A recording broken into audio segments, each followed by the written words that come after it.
मैंने अपने सारे बैंकों का पैसा इकट्ठा करने के बाद ये निर्णय लिया कि मैं आज ये जो पैसा है इसको दान दूं। हिमाचल प्रदेश के नायब मुख्यमंत्री ने शुक्रवार को अपनी बचत की एफडी तुड़वाकर 51 लाख रुपए प्रदेश आपदा राहत कोष में अंशदान कर जन सेवा और संवेदनशीलता की एक और मिसाल कायम की है। एफडी और अन्य बचत राशि को इकट्ठा कर कुल 51 लाख रुपए देने के बाद मुख्यमंत्री के खाते में 17,000 रुपए की राशि ही शेष रह गई है। सुक्खू इतिहास के पहले ऐसे सीएम है जिन्होंने अपनी व्यक्तिगत पूंजी से इतनी बड़ी राशि राहत कोष में दी है। इससे पहले कोरोना काल में भी विधायक रहते हुए सुक्खू ने तत्कालीन मुख्यमंत्री जयराम ठाकुर को 11 लाख रुपए का अंशदान कोरोना फंड में दिया था। सुक्खू ने ही विधायकों को अपनी सैलरी कोरोना फंड में देने के लिए प्रेरित किया था और खुद 1 साल तक की अपनी सैलरी कोरोना फंड में दी थी। साधारण परिवार में जन्मे सुक्खू के बारे में उनके मित्र बताते हैं कि युवा अवस्था से ही वह कमाते थे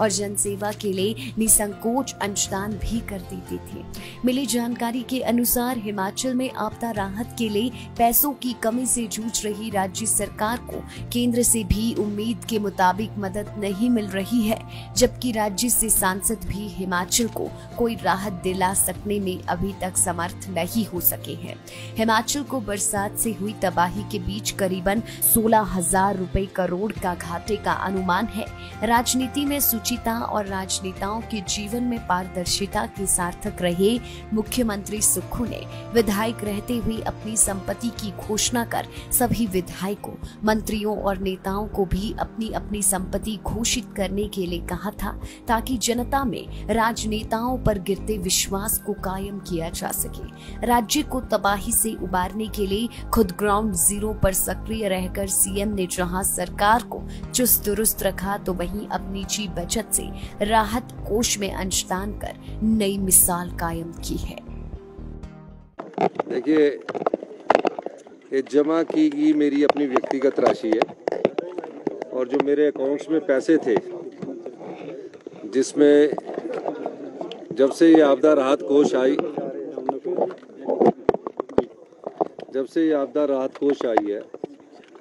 तो कई बच्चे भी अपनी गुल्लक तोड़ के पैसा बांट रहे थे, दे रहे थे। और आपदा राहत कोष में सभी कर्मचारियों ने, सभी अधिकारियों ने और बुजुर्ग पेंशन कर्मचारियों ने भी इस आपदा राहत कोष में जो उनकी क्षमता थी उसके हिसाब से उन्होंने अपने पैसे निकालकर सरकार को दिए। बच्चों ने अपनी गुल्लक तोड़कर सरकार को पैसे दिए। तो मैंने भी जब अपने बैंकों का हिसाब लगाया, अपने 3 बैंक से मैंने देखा, तो मेरे मन में पहले से ही विचार था और मैंने अपने बैंक से सारे पैसे इकट्ठे किए और ये आपदा राहत कोष में जो मेरे पास पैसा था उसको मैंने दान के रूप में, अपनी निधि जो है उसमें से दान के रूप में ये आपदा राहत कोष में दिया।